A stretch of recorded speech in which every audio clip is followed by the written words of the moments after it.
My name is Jim Hitt. I am an inspirational, motivational speaker. I speak on weight loss and lifestyle change. 3 years ago, I weighed over 650 pounds. Wow. I was in a wheelchair, and my doctor gave me 6 months to live. And so I will say that and back way up to the beginning. When I was 3 years old, does everybody remember G.I. Joe? Yeah. Yeah, that's all I wanted to be when I was a kid. I wanted to be a G.I. Joe. And that stuck with me for years. Most kids, when they grow up, they want to be a rock star. They want to be an astronaut or this or that. I wanted to be a G.I. Joe. And as I got older, that of course, that turned into wanting to go into the military. And so I was that kid that I had several sets of Army men. I played Army men. I played Army all day long when I was a kid during the summer. I had all the little toy soldiers. That's what I wanted to do. And in middle school, you would think that that was starting to kind of die out. That stuck with me. And so when I got into high school, 14 on up, in high school in the state of Florida, because I grew up in Florida. I'm an old Florida Gator. So I know y'all are Longhorns up here, but when I was in high school, we had what was called the ROTC program. You ever heard of that? Yes, they still have it. Do they? Yes, Good I have deal. a granddaughter that's in it. I like to hear that. Good deal. Well, going through that was to get me ready to go into the military, because that was my career choice that I had chosen when I was 3 years old. Unbeknownst to me, that's what I wanted to play as. But when I was in 11th grade, I was 17 years old. I had decided that I was going to, after my 11th grade year, I was going to go to basic training, go into the Army, come back for my senior year, and I was going to finish my high school, and then I was going to go active duty after high school. And so, well, when I was 17 and a junior in high school, 9/11 happened. I know y'all remember 9/11. Yeah. We were attacked by terrorists. And I was mad.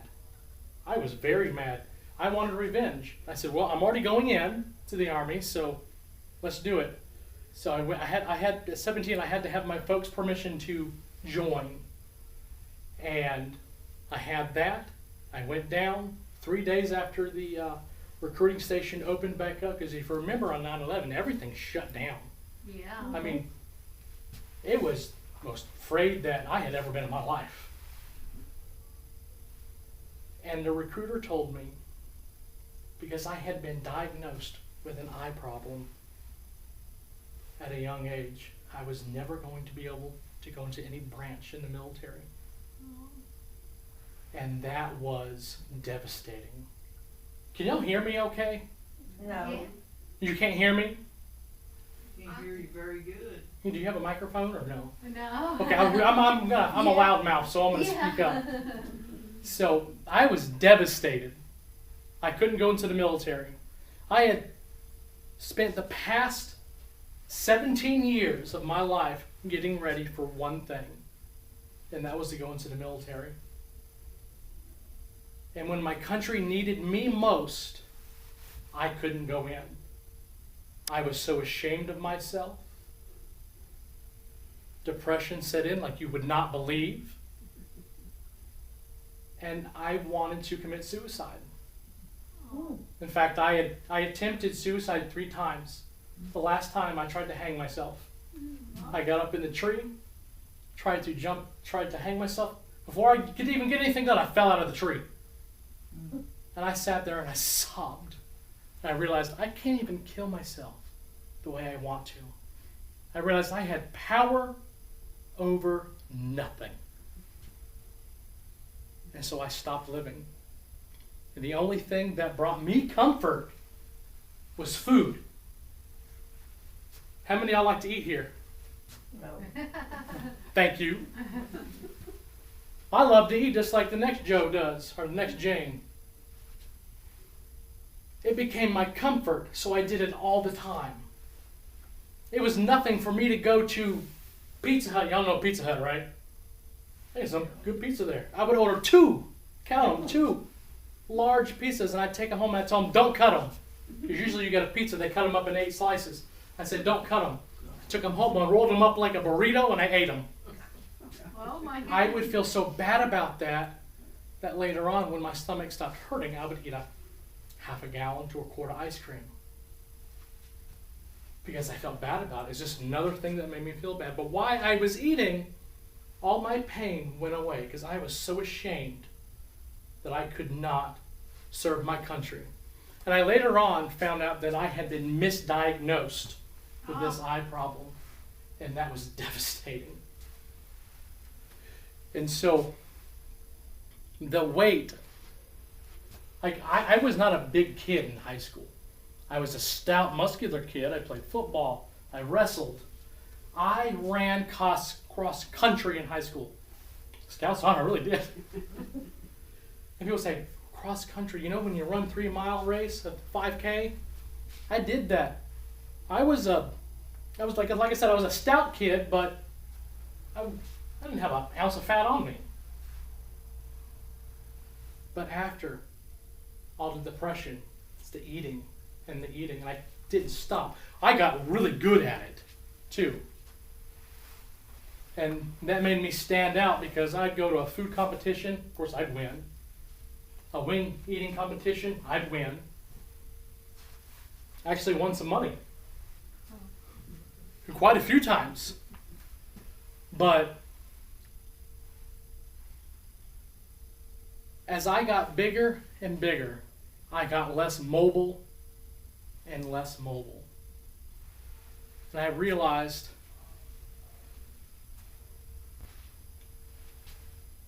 that I had to do something, but I didn't know what to do.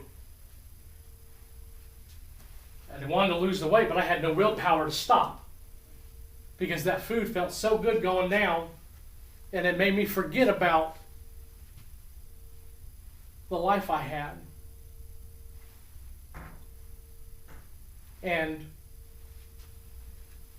you would have thought that because you have several breaking points where you hit rock bottom, right? And you say, well, the only way to go up is the only way to go is up. And so you would have thought the breaking point was when the local Big and Tall store, you know what I'm talking about, the Big and Tall clothing, no longer had my size. I wore over an 8X in pants, in sweatpants, and they didn't have dress pants big enough for me. Everything had to be special ordered. So they had nothing in store for me. They had to order out of a catalog or online. You would have thought that the other breaking point was walking through the mall and people walking around me because they thought my obesity was contagious. Anytime I went anywhere, I had to be in a wheelchair. I could get up and walk from here to there. I mean, I could walk to the fridge. Nothing stopped me from walking to the fridge. I couldn't use the bathroom by myself. And you know what I'm talking about there. That was humiliating. You would have thought the other breaking point would have been growing up in Florida. You got Disney. Everybody goes to Disney.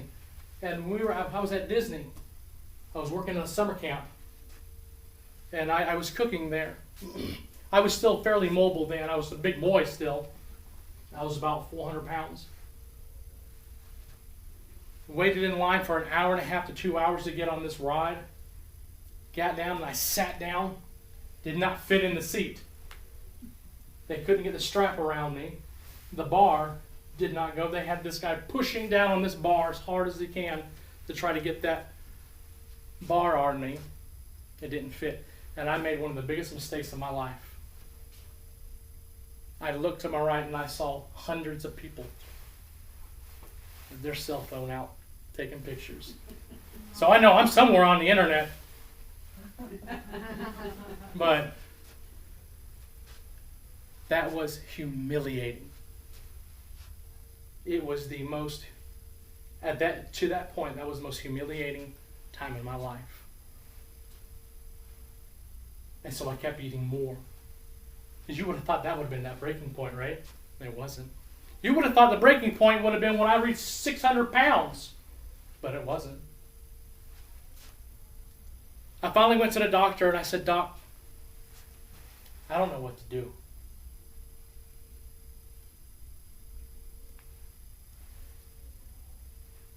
I said, I'm at this point to where I'm at rock bottom, and I continue to dig my way down deeper into the rock, if you will.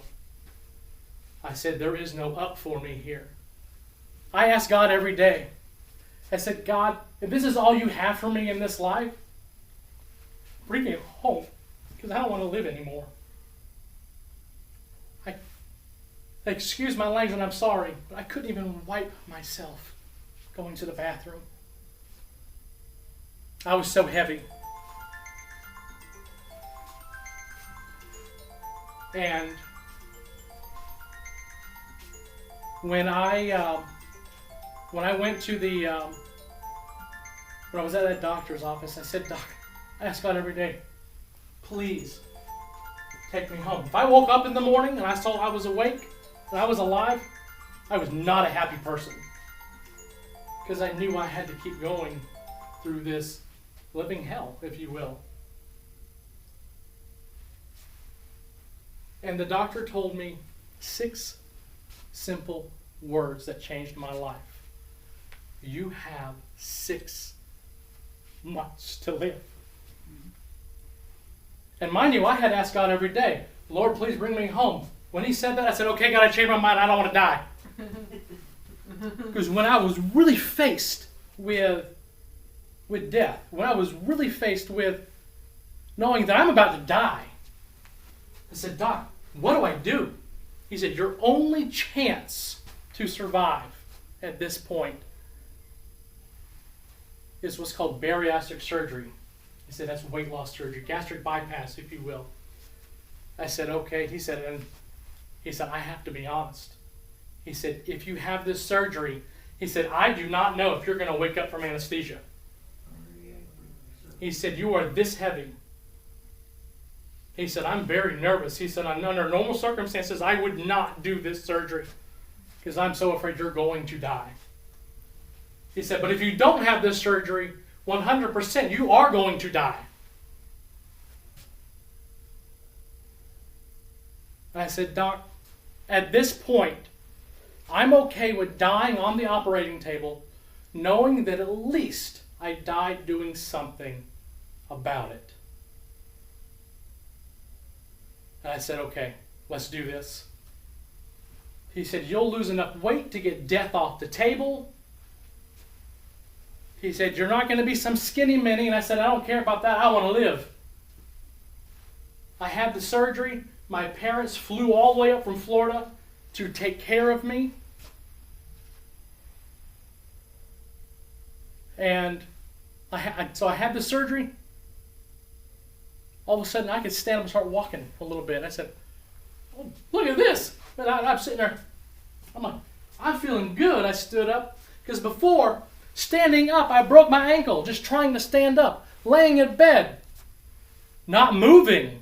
I felt 3 hard pops. Broke 3 ribs right here. And so now I had lost enough weight that I could stand up and start walking. I mean, I could walk around some then, but like we went to Walmart, we went to Publix. We don't have Publix up here, over here, do we? I don't think so. Yeah, in Florida, the grocery store was Publix. Oh. Yeah, and so I had to be in one of those Mart carts. You know what I'm talking about? And it would only last about 30 minutes because I was so heavy I drained the battery. But now, boy, I could walk, boy. And then I started trying to jog a little bit. I started jogging. I said, I'm going to jog 100 yards. Jogged 100 yards. Couple of days later, I jogged 200 yards. Then I started jogging a quarter mile. And then this past May, for the first time in 20 years, I ran my first 5K.